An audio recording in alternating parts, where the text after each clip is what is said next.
Ahora sí. Hola, bienvenidas a todos al Masterclass Inmobiliario número 84. Bienvenidos a todas las personas que nos van a ver en YouTube, en Instagram y en toda la plataforma. Ya luego de una ausencia, vamos a ser obligatoria, necesaria, por lo ocurrido en la semana pasada, dimos, vamos a decir, una pausa que era necesaria, apoyando o uniéndonos al dolor de la situación que presentó la semana pasada. Pero ya hoy empezamos nuevamente con el Masterclass Inmobiliario número 84 y hoy vamos a hablar del uso de los bienes raíces para generar riquezas. Hoy no hay música, hoy vamos a ir directamente al tema, porque entendemos que no es propicio hacer la música y todo lo demás. Recordándole y dándole las gracias a todas las personas que están por el apoyo y recordándoles por favor que se suscriban a nuestro canal de YouTube Republic Podcast RD. Suscríbete, activen las notificaciones, denle like y difundan el contenido de los masterclass, de los press class, de las entrevistas a todas las personas de su familia, conocido, amigo, relacionado, tío, tía, no importa, todo el mundo, manden la información. En el día de hoy yo quise hablar de un masterclass breve, corto, sencillo, que es el uso de los bienes raíces para generar riquezas. Los bienes raíces tienen su fundamento, tienen su generación de riqueza hace unos años atrás, dígase, hace muchísimo tiempo. La gente, reyes, personas de cualquier parte del mundo pensaban en la generación de riqueza con lo que es los bienes raíces. Los bienes raíces anteriormente era un terreno, lo dejaban ahí para crear, que generara, van a decir, plusvalía y todas esas cosas. Incluso nosotros, muchas personas conocen a personalidades grandes que se han hecho ricos los bienes raíces. Ahí está Donald Trump, que tiene varias torres y proyectos inmobiliarios interesantes. Está Robert Kiyosaki. Está también recientemente, que se hizo un revuelo hace unos meses atrás, Alex Rodríguez, que tiene algunos 20,000, 30,000 propiedades. También está el autor Grant Cardone, que es un billonario estadounidense que también tiene múltiples bienes raíces. Y los bienes raíces se ha utilizado mayormente para creación de riquezas. Y vamos a explicar el por qué y cómo es que se genera riqueza. Lo primero es que los bienes raíces está catalogado como una vía, una forma para generar riqueza a través de la renta de propiedades o venta de inmuebles. Y muchas de las personas que generan dinero o que invierten en bienes raíces lo hacen por varios sentidos, pero una cosa fundamental es que ellos saben que su dinero se va valorizando en el tiempo y es uno de los métodos para que ese dinero vaya tomando valor, valga la redundancia, y tenga plusvalía en el tiempo. Hemos visto casos de personas que un apartamento lo compraron, o una casa en Estados Unidos, en cualquier parte del mundo, lo compraron en $100,000 y 10, 15, 20 años, eso vale $500,000, $800,000, $1,000,000, todo depende del crecimiento de la zona. Y es porque una de las razones o de los beneficios de los bienes raíces, muchas veces, todo depende de la zona y del boom de la zona, va teniendo un auge y va teniendo un empuje diferente. Entonces, ¿cómo podemos, cuáles son las ventajas de los bienes raíces para crear riquezas? Las ventajas son comprar, o sea, aumento del valor, apalancamiento y cobertura contra inflación. Y ahí lo vamos a ir viendo poco a poco ahora. Vamos a hablar de cómo aumentar, o sea, el uso de los bienes raíces, para generar riqueza. Lo primero es apreciación del capital. Lo que yo dije primero, una de las formas que muchas personas crean riqueza de bienes raíces es que muchas personas compran barato y venden ese inmueble ya caro cuando ese inmueble ya tiene un valor mayor. Es decir, hay muchas personas que compran, por ejemplo, esperan una crisis económica o buscan oportunidades en los bancos de bienes adjudicados o una situación de una persona en particular que por ejemplo, el inmueble vale $500,000, pero por el tema de que necesita venderlo rápidamente porque está ahogado en deudas o porque la persona lamentablemente se va de viaje y está venderlo con rapidez, lo ponen 350, 300. Entonces tú haces una adquisición por $300,000, pero el apartamento vale 500, ya tú tienes una ganancia de 200. Si ese apartamento aumentó, ¿verdad?, de valor, o tú lo quieres vender momentáneamente, ya fácilmente tú ganaste $200,000 en una sola venta. Entonces hay muchas personas que hacen eso. Hay gente también que hacen el tema de que compran, remodelan y revenden. Hay gente que compra, remodela y revende. Y también está las personas que compran inmuebles en plano, dígase que valen 5 pesos, y luego cuando el proyecto está terminado o casi terminado lo revenden y ya eso vale 20, 30 y 40 pesos. Entonces hay gente que hacen ese tipo de cosas y son muy funcionales.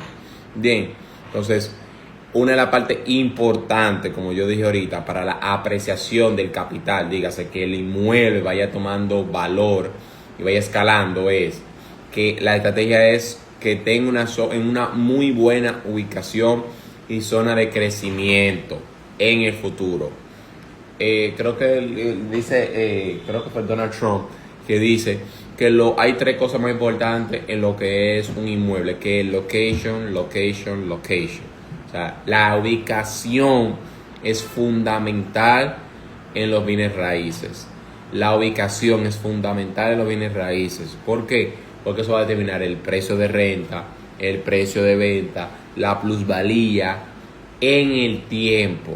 Porque aunque estamos hablando de que puede tomar plusvalía en el tiempo, podemos ver también casos que vayan perdiendo valor en el tiempo porque no tiene una buena ubicación, se va revalorizando el lugar y ahí pierde entonces valor. Entonces es importante ver la ubicación para tener una apreciación del capital. Bien, ingresos pasivos para alquiler. Eso es lo uso de riquezas, que mucha gente lo ve eso. Yo compro un apartamento, lo pongo aquí en $800,000, $45,000 pesos, $50,000 pesos, $55,000 pesos.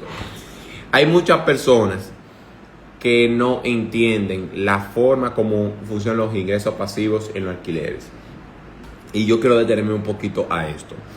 Yo siempre he pensado, de hace un tiempo para acá, de que los bienes raíces o un inmueble que tú financies una alta cantidad, que tu renta va casi el 100% destinado a lo que es el pago de un préstamo, tú no estás en una inversión, tú estás en un ingreso pasivo que puede llegar a un punto de quiebre que tú seas quien pague el préstamo.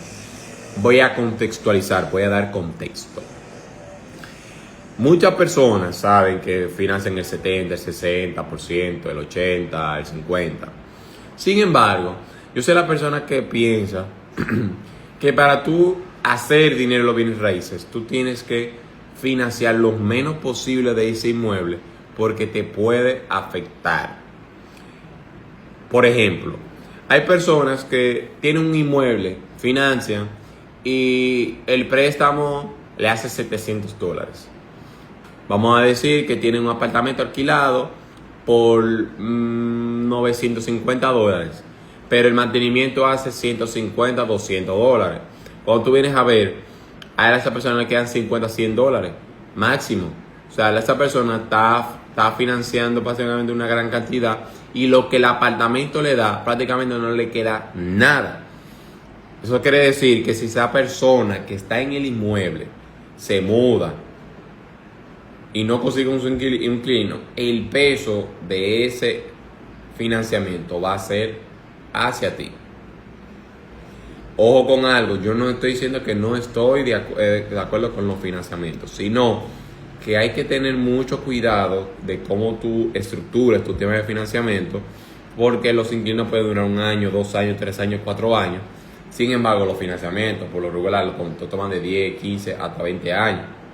Entonces, es muy importante tú ver tu ingreso pasivo y que tu ingreso pasivo, dígase, si tú vas a alquilar un apartamento por $1,000, que por lo regular tu financiamiento esté por la mitad, dígase un $500, 600, 650 máximo, como mucho. O sea, 500, 600, 650 como mucho. Porque también hay que descontar del precio del alquiler el mantenimiento. Dígase, si tú un alquiler en $1,000, tú tienes que alquilarlo con el mantenimiento incluido. Y esos 1,000 hay que restarle los de mantenimiento, que por lugar son de $300 a $150, todo depende. Pero si es de 2 habitaciones, son $150, hay que restarle. Y ahí estamos hablando de 850. O sea, hay que calcular todo eso. Entonces, como mucha gente con ingresos pasivos en alquiler hacen dinero, hay personas que pagan el 100% porque compran el proyecto en plano, van pagando y ya cuando lo vayan a entregar, prácticamente o lo saldan o cuando vayan a financiar, tienen una cantidad muy ínfima, muy mínima del apartamento. Entonces, ya prácticamente el apartamento lo paga y en menos de 5 años ya lo tiene. Entonces, muchas personas usan ese método de que siguen comprando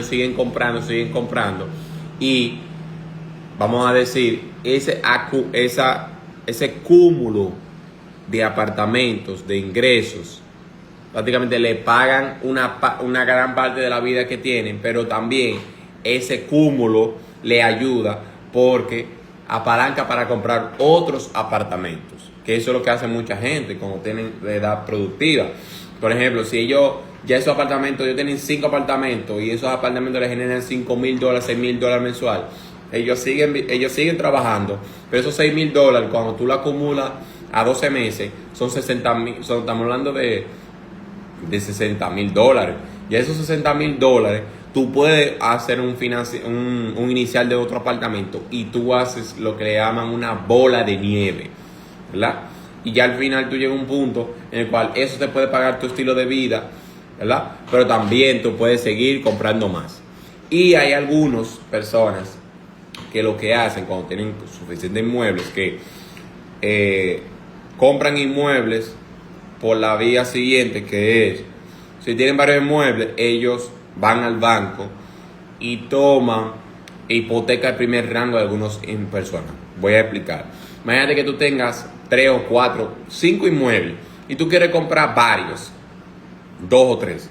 Tú dices de tus muebles anteriores, yo quiero de este que vale $200,000, yo quiero que tú me prestes el 50%, el otro 50%, y toman la cantidad que necesiten y obviamente compran varios. ¿Cuál es?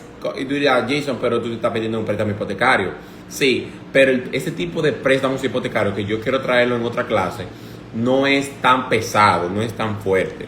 Y obviamente se va a seguir pagando ese préstamo hipotecario con el bien inmueble que tú lo sacaste, obviamente. O sea, el que tiene la hipoteca se va a ir, tú lo tienes que hacer una matemática de que se autopague, pero que no sea un porcentaje muy alto, que se trague automáticamente el alquiler completo. Pero también el nuevo inmueble puede apalancar a que pague ese préstamo. Dígase, imagínate que tú estás alquilando este apartamento, tú tienes $1,000 y tú tienes un financiamiento de ahí ahora por $650. Ese apartamento de $1,000 va a pagar la mitad de eso, que son $325, y el nuevo paga $325. Entonces, ahí tú vas a tener una unificación interesante para pagar eso. Y ya el que tiene, si ese está en $1,000, ya nada más hay que reducirle 325 y el otro 325, y el costo va a ser mucho menor y mucho menos pesado. Y así es una forma que tú te puedes apalancar. Entonces, ya llegando a un punto de que si ya tú saltaste la deuda de todos, tú puedes seguir esa bola de nieve. O sea, es algo muy interesante, y es una de las formas que la persona se enriquece con los bienes raíces, es que utilizan esos apartamentos, esos inmuebles que no tienen rango, no tienen hipoteca, sacan una hipoteca de primer rango por el 50, el 80, el 70%, y compran otros inmuebles con ese dinero, con ese dinero en combinación de otros inmuebles, y viven ese apalancamiento, pero es un ejercicio muy financiero que tienen que tener cuidado, tienen que tener su matemática bien hecha. Bien, el punto número 3, el apalancamiento financiero, como yo dije, permite el uso de apalancamiento, puede financiar una propiedad completamente hipotecaria usando solo un porcentaje del valor total como entrada, eso de tener ganancias de apreciación y la renta. Es lo mismo que yo dije, incluso el tema de no financiar el apartamento por un tiempo y después tú apalancarte eso para comprarte el segundo, el tercero, el cuarto, el quinto, el sexto y así sucesivamente. Beneficios fiscales. Una de las cosas que hacen beneficios fiscales en este país, en República Dominicana y en otros países, que hay personas que ponen los apartamentos o los bienes inmuebles a nombre de las compañías para lograr en base a la depreciación del inmueble y los gastos operativos y demás, incluirlo como parte de la empresa, y eso mitiga un poquito lo que es los impuestos mensuales. Uno de los beneficios fiscales que utiliza mucho mayormente en República Dominicana es la ley de Confotur. La ley de Confotur es una ley, a la redundancia, que lo que busca es el incentivo fiscal en propiedades turísticas. Voy a contextualizar sobre eso. Por lo regular, el Confotur, mucha gente lo ve para personas extranjeras, pero puede ser adquirido por todas las personas que vayan a adquirir un bien inmueble en propiedades turísticas como Punta Cana, como La Romana, como Samaná, como Puerto Plata, etc. ¿En qué consiste la ley de Confotur? La ley de Confotur consiste en varios puntos, varias aristas interesantes para poder invertir en los bienes raíces. Y es, primero, una persona que vaya a adquirir con la ley de Confotur en un proyecto, o un apartamento que adquirió en un proyecto que está bajo esa ley, esa persona no va a pagar impuestos patrimonio inmobiliario por 15 años. Cuando hablamos de impuestos patrimonio inmobiliario, que lo he hablado en otro Masterclass y Express Class, pero lo voy a decir también aquí, es el impuesto al patrimonio inmobiliario, que es la sumatoria de todos tus apartamentos. Si supera de 10.183.000, creo que es, tú tienes que pagar un IPI. Es decir, si tú la sumatoria de todos los apartamentos que tienes como persona física, tú superas 10.183.000, por ejemplo, de dio 11 millones de pesos, tú vas a pagar el excedente en base a eso. Dígase, 11 millones menos los 10.833.000, algo así, lo que te dé, eso tú lo divides, te le vas a sacar el 1%, y ese 1% lo vas a pagar una parte el 11 de marzo y el 11 de septiembre. ¿Verdad? Ese es el IPI. En dado caso de que tú tengas una persona que esté pagando IPI o que no estás pagando IPI, tú compras una propiedad con Confotur, esa propiedad no entra dentro de tu patrimonio y tú pagarás 0 taxes por ese apartamento durante los 15 años. Ojo con eso. Sin embargo, si tú lo conviertes como persona física y ese inmueble o esa ley de Confotur, tú lo pasaste a una tercera persona, lo revendiste, automáticamente pierde los beneficios de la ley de Confotur. Ya esa persona no va a tener ese beneficio y va a tener que, si es su tercera, cuarta, quinta vivienda, va a pagar impuestos inmediatamente. Otra cosa, si tú no quieres que esa persona, o tú no quieres pagar, tú quieres traspasar ese beneficio de la ley de Confotur y que se mantenga, adquiere la propiedad bajo persona jurídica, o más bien lo que personas conocen como empresas. Cuando tú compras como un tipo en una empresa, compras la propiedad, entonces la ley de Confotur se mantiene hacia una tercera persona. Otro beneficio de la ley de Confotur, está exento de impuestos de transferencias. En República Dominicana, para las personas que no conocen, por lo regular se paga un impuesto o un tax de transferencia, que es el 3% del valor más alto entre la propiedad o el contrato de venta, y el IPI. Entonces, ese 3% se paga por lo regular. En la ley de Confotur está exento del 3% de impuestos de transferencias. Esos son los valores fiscales interesantes de lo que es para hacer dinero, que muchas personas compran propiedades sí, la ley de Confuturo. Pero llega un punto que ellos compran propiedad de la ley de Confuturo porque se benefician y se apalancan de eso para no pagar, para pagar menos impuestos, pero también para sacarle beneficio a propiedades turísticas que son más costosas en el alquiler y dan más mayores beneficios, pero tú tampoco estás pagando taxes. Y es un punto importante para crear riquezas. Punto número 5, desarrollo y revalorización.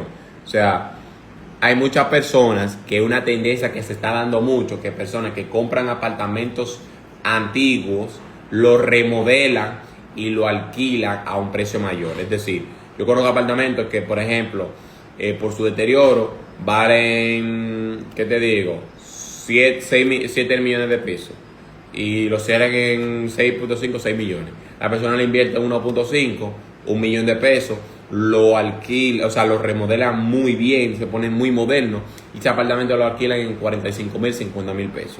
Cuando tú vienes a ver, haciendo la matemática, la cantidad de lo que tú invertiste por lo que tú le estás sacando en el tiempo, es una buena inversión porque no invertiste mucho, aparte de que financiaste mucho, financiaste poco y estás invirtiendo poco y le estás recibiendo mucho, te puede dar muy buenos resultados. Hay personas que hacen eso, de que arreglan, alquilan y le dan una buena rentabilidad. Y hay otras personas, como yo dije anteriormente, que compran, arreglan, revenden y en esa reventa puede haber una ganancia de 1 millón, 2 millones, 3 millones, todo depende de la propiedad y de la inversión que tú arreglaste y el nivel de riesgo que tú asumiste en esa propiedad, vas a tener una mayor rentabilidad. Diversificación del patrimonio. Los bienes raíces son muy diversificar tu portafolio de inversiones, ayudando a protegerse contra la volatilidad de los mercados financieros. Es una de las formas ricas que hace mucha gente, es que si tienen mucho efectivo, mucho cash, lo que hace que, eso pasó mucho en la pandemia, mucha gente que recibieron ayuda y demás, pusieron dinero en bienes raíces y luego lo revendían, dígase, algo que le costó $45,000, ya ahora lo están vendiendo a $105,000 a $100,000. O sea, ahí hubo una ganancia de $55,000, ¿verdad? Si lo pagó completo. Ahora, si pagó la mala mitad, entonces prácticamente se está ganando casi menos un 30, un 40%, pero es sumamente interesante porque no cualquiera te da más de un 20% de retorno al año, al menos que sea el mercado de valores de Estados Unidos, en algunas acciones. Pero la diversificación de patrimonio, como los bienes raíces, te ayuda muchísimo. Y por último, vamos a hablar de la diversificación de tipos de inmuebles. La mayoría de los inversionistas que ganan riqueza y que generan riquezas diversifican los bienes inmuebles. Y cuando hablo de diversificación es que hay gente que invierte en casas, en terrenos, en villas, en naves industriales, solares, locales comerciales, oficinas, etc. Vamos a darle contexto un poquito por eso. Por lo regular la gente se va por lo común, que es apartamento, apartamento, apartamento. Sin embargo, hay otras cosas que dan muy buena rentabilidad. Por ejemplo, los locales comerciales dan muy buena rentabilidad. Lo único tema o el temor de los locales comerciales es que se toma más tiempo, porque las personas que van a alquilar ahí van a durar mucho mayor tiempo, un contrato mucho más extenso, pero el nivel de rentabilidad de dinero es mucho mayor. Obviamente, un local comercial te puede costar igual que un apartamento, $200,000, $300,000, $400,000. Sin embargo, un local comercial fácilmente te puede estar pagando $1,300, $1,500, $2,000, $2,500. Y es sumamente interesante. Incluso, mucha gente que lo puede ver, lo puede notar, hay muchas empresas, mucha gente que están alquilando locales, vamos a decir pequeños locales, vamos a decir como si fuera en el centro de la ciudad de Santo Domingo. Ahí compran casas, hacen como locales comerciales que lo venden. Hay gente que lo compran y lo alquilan a salones de belleza, a agencias inmobiliarias, etcétera, etcétera. Y eso da muy buena rentabilidad, mayor que los apartamentos. Sin embargo, duran más para alquilarse muchas veces por el tema de la responsabilidad y también porque el costo de lo que es el local es mayor. El tema de las villas. Hay gente que tiene villa en Jarabacoa, hay gente que tiene villa en Punta Cana, en Samaná, en Constanza. Ese valor es mucho mayor. Una villa puede costar de 200,000, 250,000, 350,000, 400,000 dólares. Sin embargo, una villa de esa te puede dar una rentabilidad mensual promedio de 2.500, 4.000 hasta 5.000 dólares. Todo depende del tipo de villa, dónde está ubicada y qué tan alto es la rentabilidad mensual, qué tanto se alquila mensualmente. El tema de las naves industriales es un negocio, obviamente es grande, se necesita una inversión cuantiosa. Sin embargo, la nave industrial es un negocio en crecimiento. Hay mucha gente que necesita locales, una nave industrial para almacenar sus cosas, negocios grandes como cervecería, como gente que vende madera, como personas de ferretería. Cualquier tipo de negocio de alta envergadura necesita o requiere una nave industrial para poder operar, para poder guardar, vamos a decir, sus cosas. Y muchas veces no quieren construir o comprar un terreno porque forma parte de los activos de la compañía, por lo que ellos necesitan una nave industrial alquilada que le pueda prestar, vamos a decir, eso, y que el alquiler sea mayormente con comprobante fiscal, y que ese comprobante fiscal ellos lo pueden utilizar como gasto de la empresa. Entonces también están los solares. Hay personas que tienen solares y dejan que pase el tiempo y luego lo revenden y tienen una plusvalía mayor. Y están también, por último, las oficinas, que son diferentes a los locales comerciales. Hay personas que tienen oficinas y que compran una oficina ahí en plano, en un proyecto, y luego lo revenden, y eso es una diversificación. Pero diversificar a medida de tu escala, de lo que tú puedas, porque si tú puedes comprar una casa, un apartamento, una villa, perfecto. Si tú puedes comprar locales comerciales, perfecto. Hay gente que se va solamente meramente por la nave industrial, hay gente que se va nada más por la parte de los locales comerciales. Entonces, esos son las 7 puntos fundamentales para crear o para el uso de los bienes raíces, para crear riquezas en relación a los bienes inmuebles. Agradezco a todas las personas que se conectaron en este masterclass y a las personas que lo van a ver en nuestro canal de YouTube. Nos vemos este miércoles 6 p.m. en el próximo masterclass inmobiliario, y este viernes no va a haber express class, sino el otro viernes. Así que nos vemos el próximo miércoles 6 p.m. en el próximo masterclass inmobiliario. Chao, chao.